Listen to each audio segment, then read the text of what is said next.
Thomas ஹாரியாட் 1560 1621. இந்த புகழ்பெற்ற கணித மேதை வந்து கிரேட்டர் தன் மற்றும் லெஸ் தன் குறியீடுகளை முதலில் பயன்படுத்தியவர்.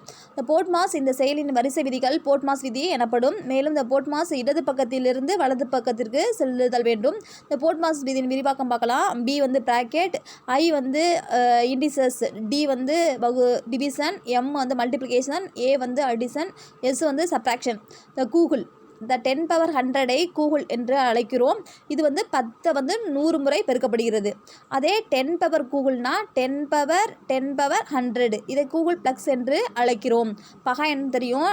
அதாவது 1ஐ விட அதிகமான ஒரு இயல் எண்ணானது 1 மற்றும் அதே எண்ணை மட்டும் காரணியாக பெற்றிருப்பின் அது வந்து பகா எண் சொல்கிறோம். எடுத்துக்காட்டு இப்போ 2 எடுத்தோம்னா ஒரு பகா எண். ஏன்னா அதுக்கு வந்து எனது அதோட காரணி 1 2 தான் இருக்கும்.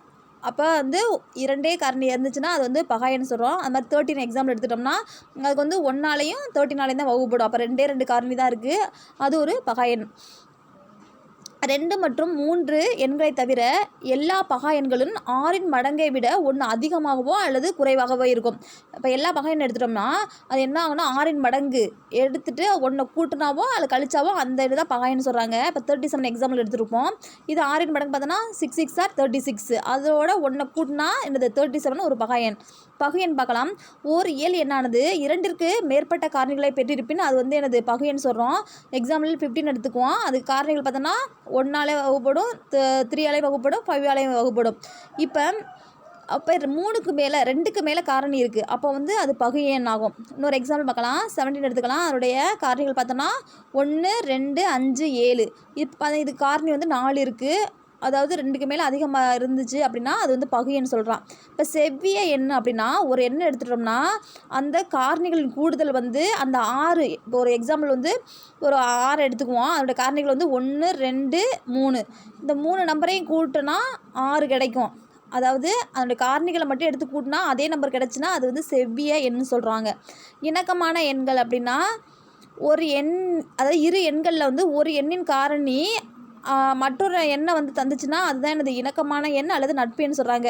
ஃபார் எக்ஸாம்பிள் வந்து 220 287 எடுத்திருப்போம். இப்போ 220 காரணிகள் பார்த்தோம்னா 1 + 2 + 4 5 10 11 20 22 44 55 110. அந்த 220 மட்டும் எடுத்துக்கக்கூடாது. இது எல்லாத்தையும் கூட்டினோன்னா அடுத்த எண் கிடைக்கிது பாருங்கள், 284 கிடைக்கிது. அந்த மாதிரி எண்ணை தான் நம்ம என்ன சொல்கிறோன்னா இணக்கமான எண் நட்பு எண் சொல்கிறாங்க.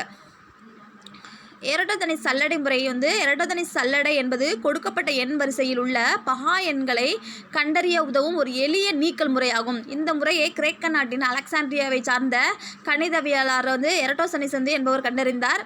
இரட்டை பகா எண் ஒரு ஜோடி பகா எண் வேறுபாடு 2, அது வந்து இரட்டை பகா எண் சொல்கிறாங்க. எடுத்துக்காட்டு 5 7 2 நம்பரை பகா எண் எடுத்துட்டோம்னா அதோடைய டிஃப்ரென்ஸ் வந்து 2ஆக இருந்துச்சுன்னா அது என்னது, அதான் இரட்டை பகா எண். இன்னொரு எக்ஸாம்பிள் பார்க்கலாம். 17 19 இருக்குது. இதனுடைய டிஃப்ரென்ஸ் வந்து என்னது 2. அப்போ வந்து அந்த நம்பர் வந்து இரட்டை பகா எண். பகா மூன்றன் தொகுதி பார்த்தோம்னா 3 தொடர்ச்சியான பகா எண்களுடைய டிஃப்ரென்ஸ் வந்து 2 எண்ணில் அந்த பகா எண் வந்து ஒரு பகா மூன்றன் தொகுதியை அமைக்கும். அவ்வாறு அமையும் ஒரே பகா மூன்றன் தொகுதியானது 3 5, 7 ஆகும்.